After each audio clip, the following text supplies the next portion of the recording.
අද මම හදාගන්න යන්නේ chicken barbecue එකක්. මම මේකට අරන් තියෙනවා chicken කිලෝ එකක් විතර. එතකොට මම මේකට පාවිච්චි කරන ingredients 8ක්. ගම්මිරිස් කුඩු ටිකක්, ලුණු කුඩු ටිකක්, bell pepper. එහෙම නැත්නම් මේකට ඔයාලට මිරිස් පාවිච්චි කරන්නත් පුළුවන්. මම මේකට bell pepper පාවිච්චි කරන්නේ සැර අඩුවෙන් ළමයිට කන්න පුළුවන් නිසා. ඒ වගේම එනසාල් කුඩු ටිකක්, සුදු ලුණු කුඩු ටිකක්, ඒ වගේම කුරුඳු කුඩු ටිකක්. එතකොට මම මේකට අරන් තියෙනවා බාබිකියු සෝස් එකක්. ඇත්තටම මේක තමයි මේ chicken barbecue එකේ රහස. මේකෙන් තමයි සුවඳ රස ගොඩක් එන්නේ. ඒ වගේම මම පාවිච්චි කරන ඔලිව් ඔයිල් ටිකක්. එතකොට මම ඔයාලට පේනවා මම මෙතන අරන් තියෙන ඔක්කොම dry ingredients. හැම එකක්ම වියලි 3-5 වගේ. ඉතින් මේක හදාගන්න හරියම ලේසියි. මේකට යන්නේ විනාඩි 35ක් විතර මේක හදාගන්න යන්නේ. හොඳ සුවඳක් එනවා. ඒ වගේම අපි මේක oven එකේ විතරක් දාලා හදාගන්නේ.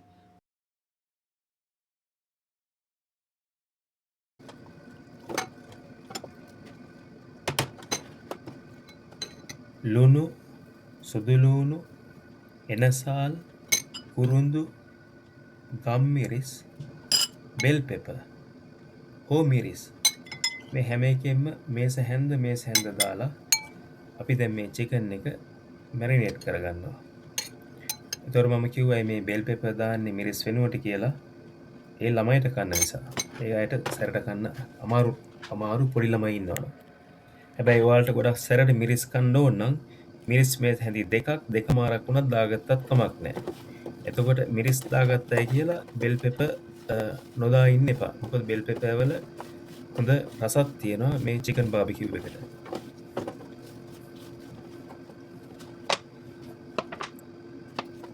ස්පයිසස් ටික ඔක්කොම දාලා උන්නාට පස්සේ මේ වගේ හොඳට කලවම් කරගෙන ඊට පස්සේ ඔලිව් ඔයිල් කෝප්ප කාලක් විතරක් බාබිකියු සෝස් කෝප්ප කාලක් විතරක් අපි මේක උඩින් දා ගන්නවා. මගේ oven එක අංශක 200ට රත් වෙලා තියෙන්නේ. මම පළවෙනි විනාඩි 15 මේක oven එකේ දාලා ගන්නවා. දැන් පළවෙනි විනාඩි 15 oven එකේ මේක ස්ටේක් වුණා අංශක 200ට. දැන් මම කරන්නේ මේක හොඳට කලවම් කරලා ආපහු සැරයක් විනාඩි 15ක් oven එකේ දාලා ගන්නවා.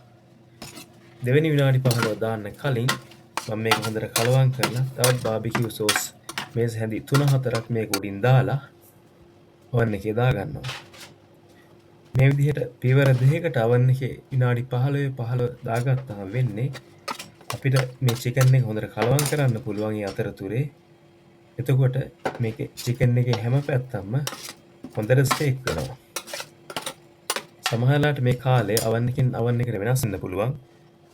දැන් මගේ oven එක හොඳට heat එක තියෙන නිසා මේක පැය භාගයක් විනාඩි 35ක් විතර යනකොට මේක හොඳට ස්ටේක් වෙනවා. සමහරවිට ඔයාලා ළඟ තියෙන oven එකේ විනාඩි 45ක් 50ක් වුණත් යන්න පුළුවන්. පහළ description එකේ මම මේකේ recipe එක දාලා තියෙනවා. ඔයාලත් මේක හදලා බලලා මට පහලින් කමෙන්ට් එකකින් කියන්න. මේක බත් එක්කලා කන්න පුළුවන්, ස්ටේක් පොටැටෝස් එක්කලා කන්න පුළුවන්, බයිට් එකක් විදිහට කන්න පුළුවන්.